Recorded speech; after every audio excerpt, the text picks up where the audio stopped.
ہندوستان کی عوام انگریزوں کے خلاف نبرد آزما ہوئی۔ لیکن اگر تاریخ کا اگر آپ مطالعہ کریں گے تحقیقی نگاہ کے ساتھ تو آپ کو معلوم ہونا چاہیے کہ 1857 سے ٹھیک 100 سال پہلے، 10 20 30 40 سال نہیں بلکہ ٹھیک 100 سال پہلے بنگال کے اندر سراج الدولہ اور میسور کے اندر ٹیپو سلطان نے جام شہادت نوش کیا انگریزوں کے خلاف میں جدوجہد کرتے ہوئے۔ تو اس طریقے سے ایک ایسے وقت جبکہ آزادی کا کوئی تصور ہندوستانیوں کے ذہن کے کسی گوشے میں نہیں تھا، ایسے وقت مسلم حکمرانوں نے انگریزوں سے ٹکر لی۔ سراج الدولہ کے جو نانا تھے، وردی علی خان کا نام ہے، انہوں نے سب سے پہلے انگریزوں کے خلاف میں مورچہ کھولا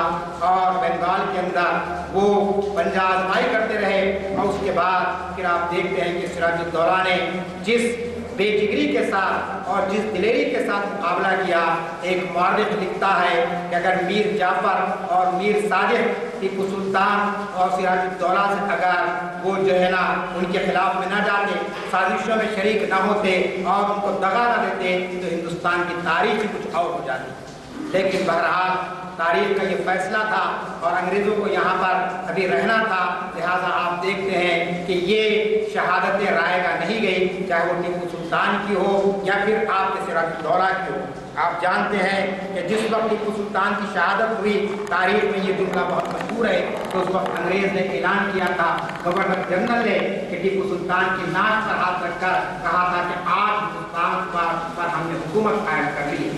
اب کوئی اور طاقت یہاں پوچھنے والی نہیں ہے۔ کیوں کہ جس انداز میں انہوں نے مقابلہ کیا نامتعارف حالات کے اندر، وہ ہمارے سامنے آتی ہے۔ پھر اسی طریقے سے آپ یہ بھی دیکھتے ہیں کہ جن میرے کارواں کا جو لفظ میں نے استعمال کیا، اس کی ایک خاص وجہ، اس کی وجہ یہ ہے کہ مسلمانوں کے لیے ہندوستان کی آزادی صرف ایک سیاسی مسئلہ نہیں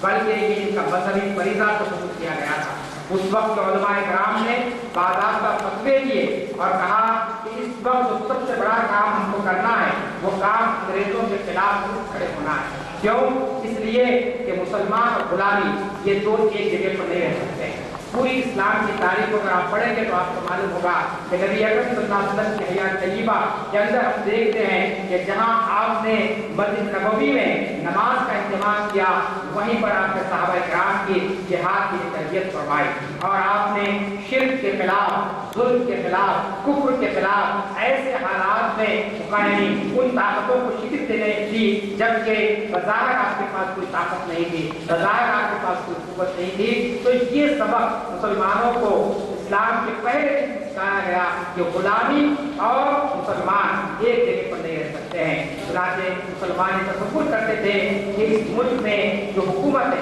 جو سامراجی حکومت ہے، یہ غیروں کی حکومت ہے، یہ ہمارے اپنے ملک کے بھائیوں کی حکومت نہیں ہے، یہاں کے مسائل پر بیرونی طاقت سے قبضہ کر لیا ہے۔ لہذا آپ دیکھتے ہیں کہ یہ تصور سب سے زیادہ مسلمانوں کے سامنے آگے آیا۔ اگر آپ اور تاریخ کے دیکھتے جائیں تو آپ کو یہ بات سمجھ میں آئے گی کہ شاہ ولی اللہ محدث دہلوی رحمۃ اللہ علیہ، جو کہ بہت بڑے عالم، جو بہت بڑے محدث رہے، لیکن انہوں نے خود انگریزوں کے خلاف میں اعلان جہاد کیا اور 1731 کے اندر انہوں نے باضابطہ ایک تحریک شروع کی، جس تحریک سے آپ دیکھتے ہیں کہ پورے ہندوستان کے اندر نہیں بلکہ افریقہ اور دیگر ممالک کے اندر، وہاں کے رہنے والوں کے اندر آزادی کی ایک طرف پیدا ہوئی اور ملک کو آزاد کرانے کے لیے بیرونی طور پر بھی سرگرمیاں شروع ہوئی۔ چنانچہ اس دور میں جبکہ وہ ابتدائی دور تھا، 52,000 علماء شہید کیے گئے ہیں۔ آپ اندازہ کیجئے کہ بالکل ابتدائی مرحلے میں جبکہ ابھی کوئی ایسی قوت یہاں پر نہیں بنی تھی اور انگریز کا دبدبہ اور انگریز کی سلطنت کا یہ عالم تھا، یہ اعلان کیا جاتا تھا کہ برطانوی سلطنت کا سورج کبھی غروب نہیں ہوتا ہے۔ ایسے وقت آپ جانتے ہیں کہ ہمارے علماء کرام نے یہ یعنی آزادی کے اس قافلے کو آگے بڑھایا اور پھر شاہ ولی اللہ کے بعد ان کی درسگاہ کے بہت ہی قابل ترین شخصیت حضرت عبدالعزیز دہلوی رحمۃ اللہ علیہ نے انگریزوں کے خلاف میں باضابطہ فتویٰ جاری کیا اور کہا کہ یہ وقت ممبروں پر بیٹھ کر، مدرسوں میں بیٹھ کر قال اللہ اور قال رسول کی تعلیم دینا نہیں ہے، بلکہ اس طاقت کے خلاف میں لڑنا ہے جس طاقت نے لوگوں کو غلام بنا کر رکھ دیا ہے، ان کے افکار، ان کے خیالات، ان کے جسموں پر اپنی حکمرانی قائم کر دی ہے۔ چنانچہ آپ دیکھتے ہیں کہ حضرت شاہ ولی اللہ رحمۃ اللہ علیہ اور حضرت شاہ عبدالعزیز رحمۃ اللہ علیہ کی یہ تحریک چلتی رہی، اور ان حضرات کے دنیا سے جانے کے بعد آپ دیکھ ایسے بڑے بڑے جلیل القدر علماء کے نام ہم کو تاریخ میں ملتے ہیں کہ جنہوں نے تقریباً 100 سال تک بغیر یعنی بہت بڑی طاقت کے، بہت مختصر طاقت کے ساتھ انہوں نے انگریزوں سے ٹکر لی اور انگریزوں سے مقابلہ آرائی کی، اور اس کے نتیجے میں آپ دیکھتے ہیں کہ مختلف علاقوں کے اندر چھوٹے چھوٹے یعنی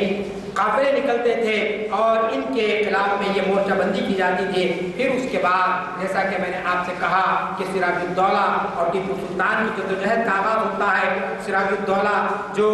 1756 کے اندر حکمران بنے بنگال کے، اور اس کے بعد سے ان کو یہ محسوس ہونے لگا کہ اگر انگریزوں کو اس وقت ملک سے باہر نکالنے کا کام نہ کیا جائے گا تو اس سارے خطے پر یہ نوآبادیاتی نظام، یہ کولونیل سسٹم قائم ہو جائے گا، اور اس کے ذریعے یہاں پر جو ہے نا سازشیں رچائی جائے گی اور یہاں کی عوام کی زندگی کو اجیرن کر دیا جائے گا۔ چنانچہ آپ دیکھتے ہیں کہ پلاسی کی جنگ ہوتی ہے، اور اس پلاسی کی جنگ کے اندر ٹیپو یعنی سراج الدولہ نے جس جواں مردی کے ساتھ انگریزوں کا مقابلہ کیا، لیکن جیسا کہ میں نے کہا کہ میر جعفر، کشن چند اور دیگر لوگ جو انگریزوں سے مل گئے اور غدار وطن کہلائے، اور اس کے نتیجے میں ان کی شہادت ہوئی، لیکن ان کا جو پیغام تھا، ان کی جو جدوجہد تھی وہ ختم نہیں ہوئی، یہ سلسلہ آگے بڑھتا رہا۔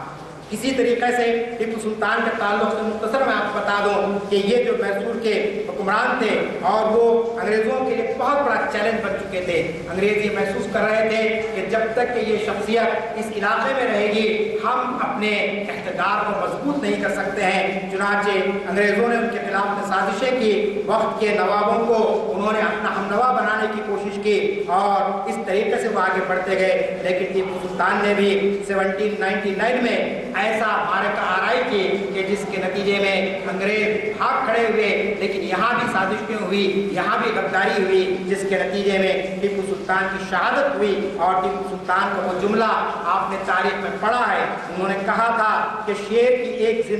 دن کی زندگی لومڑی کے 100 سال سے بہتر ہے۔ یہ جذبہ ہمارے آبا و اجداد نے اہل ملک کو دیا ہے کہ غلامی کے دن تم 100 سال میں اگر جیے گے تو اس سے کوئی حاصل ہونے والی چیز نہیں ہے، آزادی کا ایک دن تمہارے لیے اہمیت رکھتا ہے، تو ہم اپنے طور پر اپنی پسند سے اور اپنے جو ہے نا انداز سے زندگی بسر کر سکتے ہیں۔ یہ جذبہ اور یہ پیغام ہم کو جو ہے نا ان بزرگوں کے ذریعے سے ملتا ہے۔ پھر اسی طریقے سے ایک اور تحریک چلی اس ملک کے اندر جو خالص مسلمانوں کی برپا کی ہوئی تحریک تھی، اور یہ تحریک ایسے دور میں چلی تھی جبکہ ہندوستان کی بڑی آبادی انگریزوں کی ہمنوا بن چکی تھی اور یہ سمجھ رہی تھی کہ اب یہاں پر انگریزوں کے خلاف میں کوئی جدوجہد نہیں کی جا سکتی ہے۔ چنانچہ اس تحریک کا نام ہے تحریک شہیدین، اور اس تحریک کے دو اہم شخصیتیں ملتے ہم کو، ہزاروں مسلمان اس قافلے میں شریک تھے، لیکن اس تحریک کے جو میر کارواں تھے، اس تحریک کے جو رہنما تھے وہ حضرت سید احمد شہید تھے اور سید اسماعیل شہید رحمۃ اللہ علیہ۔ یہ دو بزرگوں نے اس تحریک کو اس انداز میں چلایا کہ آج بھی تاریخ اس بات کی گواہی دیتی ہے کہ اگر یہ تحریک مجاہدین اور یہ تحریک شہیدین کا آغاز اس دور میں نہیں کیا جاتا تو لازمی چیز ہے کہ بعد کے ادوار میں ہندوستان کی عوام کو آزادی کیا ہے اور آزادی کی کتنی اہمیت ہے یہ تصور ان کے سامنے نہیں آتا تھا۔ چنانچہ تحریک شہیدین نے جس انداز سے کام کیا ان کا سب سے بڑا کارنامہ یہ تھا کہ انہوں نے افراد سازی کی، لوگوں کے ذہن میں یہ بات بٹھائی کہ جب تک کہ تم آزاد نہیں ہوگے اس وقت تک کہ تمہاری جو ہے نا ساری سرگرمیاں کبھی بھی ختم ہو سکتی ہے۔ عام طور پر یہ تصور تھا مسلمانوں کے اندر کہ ہم نماز پڑھ لیں گے، ہم روزہ رکھ لیں گے، ہم کچھ دین کے کام کر لیں گے۔ ایسے وقت حضرت سید احمد شہید اور اسماعیل شہید نے یہ نعرہ دیا کہ یہ کام تو بحیثیت مسلمان کہ تم کو کرنا ہے، لیکن اس کے ساتھ ساتھ تم کو ان طاقتوں کے خلاف میں لڑنا ہے۔ چنانچہ ہتھیار جمع کیے گئے، باضابطہ فوج بندی کی گئی، لوگوں کو تربیت دی گئی عسکری انداز میں، اور پھر ایک بہت بڑا معرکہ ہوتا ہے جس کو تاریخ میں بالاکوٹ کا معرکہ کہتے ہیں۔ 1831 میں یہ معرکہ ہوا اور اس میں سکھوں اور مسلمانوں کے درمیان میں ایک زبردست پورے جنگ ہوتی ہے، اور سکھوں کے ساتھ انگریزوں کی پشت پناہی کی سکھوں کے ساتھ، اور انہوں نے اس طریقے سے مسلمانوں کو وہاں پر بہت زیادہ جو ہے نا پریشان کرنے کی کوشش کی، لیکن اس کے باوجود آپ دیکھتے ہیں کہ تحریک شہیدین کے اندر یہ قائدین شہید ہو گئے، لیکن ان کی جدوجہد مسلمانوں کے اندر اور اہل وطن کے اندر ایک نئی روح اور ایک نیا عزم پیدا کرتی ہے، اور اس کے بعد مسلمان اپنی اسلامی تہذیب، ان کے تمدن کی بقا کا تحفظ کرنے میں کامیاب ہو جاتے ہیں۔ تو آپ اندازہ کر سکتے ہیں تاریخ کے ہر موڑ پر اور تاریخ کے ہر دور کے اندر ہم دیکھتے ہیں کہ مسلمانوں نے اس ملک کی آزادی کے لیے نہ صرف رہنمائی کی بلکہ وہ خود میدان عمل میں آئے۔ ایسا نہیں ہے کہ کچھ مشورے دے دیے، کچھ ہدایتیں دے دی گئی، بلکہ خود وہ اپنے طور پر میدان عمل میں آئے اور انہوں نے مورچہ سنبھالا اور انہوں نے بہادرائی کی۔ پھر یہ تحریک آزادی کے اندر ہم کو بعض خواتین کی بنا ملتے ہیں۔ لکھنؤ میں آپ جانتے ہیں بیگم حضرت محل تھی جنہوں نے 1856 میں انگریزوں کے خلاف نبرد آزمائی کی۔ ایک خاتون ہوتے ہوئے انہوں نے یہ محسوس کیا کہ انگریز یہاں کے وسائل پر قابض ہو گئے ہیں، یہاں کی عوام کو وہ غلام بنائے ہوئے ہیں اور یہاں کی عوام حقیقی آزادی سے محروم کر دی گئی ہے۔ چنانچہ آپ دیکھتے ہیں کہ بیگم حضرت محل کی بھی اس ملک کی آزادی کے لیے بڑی قربانیاں رہی ہے، اور انہوں نے کوئی معاملت قبول نہیں کی، جبکہ سامراجی طاقتوں نے ان کو مختلف قسم سے لالچ دیا، کہا کہ ہم آپ کی مالی امداد کریں گے، ہم آپ کو جو ہے نا آپ کی سلطنت کو نہیں چھیڑیں گے، لیکن ایسے وقت بھی آپ جانتے ہیں کہ انہوں نے برابر اپنا آزادی کے لیے حصہ ادا کیا۔ پھر تاریخ میں اہم موڑ آتا ہے جس کا ذکر میں نے آپ کے سامنے کیا، 1857 کی پہلی جنگ آزادی۔ اس پہلی جنگ آزادی کے میں کون سرخیل تھے، کون اس کے رہنما تھے؟ آپ جانتے ہیں کہ وہ شخصیت تھی مغلیہ سلطنت کا آخری ٹمٹماتا ہوا چراغ، یعنی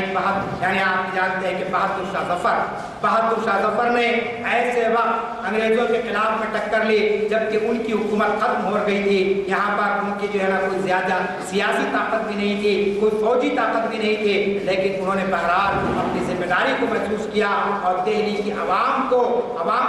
کا ان پر اعتماد تھا، ان کا بھروسہ تھا، اور دہلی کی عوام نے، میرٹھ کی عوام نے اور یو پی کے مختلف علاقوں کے لوگوں نے بہادر شاہ ظفر کو اپنا بادشاہ بنانے کا اعلان کیا اور کہا کہ ہم آپ کے ساتھ رہیں گے اور اس بڑی طاقت سے مقابلہ کریں گے۔ چنانچہ بہادر شاہ ظفر نے میدان میں آئے اور کس طریقے کا مقابلہ کیا آپ جانتے ہیں کہ زندگی کے آخری لمحات میں ان کو قید کیا گیا اور رنگون کی جیل میں ان کو بند کر دیا گیا، اور وہیں پر ان کا انتقال ہو گیا۔ اور ان کا وہ مشہور شعر آپ کو یاد ہوگا کہ بہادر شاہ ظفر نے آخری وقت یہ کہا تھا، کتنا بد نصیب ہے ظفر کہ 2 گز زمین ہے میری کوئے یار میں۔ تو یہ وطن سے دور ان کا یعنی ان کی قبر بنی، وطن سے دور ان کو دفن کر دیا گیا۔ انہوں نے اتنی بڑی قربانی اس ملک کی آزادی کے لیے دی۔ وہ چاہتے تو کسی ملک کو فرار ہو جاتے، چاہتے تو کسی ملک کے اندر اپنے لیے جو عائش کا سامان کر لیتے، لیکن انہوں نے ہندوستان کی جنگ آزادی کے اندر یہ رول ادا کیا۔ چنانچہ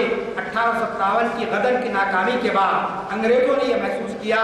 کہ مسلمان ہی دراصل اس پوری یعنی فوجی مہم کے پیچھے ان کا ہی دماغ کام کر رہا ہے، یہی سرگرم ہے۔ لہذا آپ جانتے ہیں کہ اتنی یعنی مسلمانوں کی تباہی 1857 کے بعد ہوئی کہ مورخ لکھتا ہے کہ دہلی کے اندر جہاں کوئی مولوی نظر آتا، جہاں کوئی داڑھی والا نظر آتا، اسے پھانسی کے پھندے پر چڑھا دیا جاتا۔ 80,000 سے زائد مسلمان صرف دہلی کے اندر قتل کیے گئے 1857 کے غدر کے بعد۔ یہ صورتحال ہمارے سامنے پیدا ہوتی ہے۔ پھر اسی کے ساتھ ساتھ آپ جانتے ہیں کہ یہ جو غدر کی ناکامی ہوئی اور اس کے بعد مسلمان یعنی انگریزوں کا جو غصہ تھا وہ پورا کا پورا مسلمانوں پر تھا، اور انگریز یہ محسوس کرنے لگے کہ جب تک کہ مسلمانوں کو تہہ تیغ نہ کیا جائے گا، جب تک کہ مسلمانوں کو جو ہے نا زندگی تنگ نہیں کر دی جائے گی، اس وقت تک کہ ہم آزادی کی کامیابی حاصل نہیں کر سکتے ہیں۔ پھر آپ دیکھتے ہیں کہ آزادی کا یہ قافلہ ایک تاریخ ساتھ موڑ پر آ گیا، اور وہ موڑ تھا 1885 کا۔ آپ جانتے ہیں کہ 1885 میں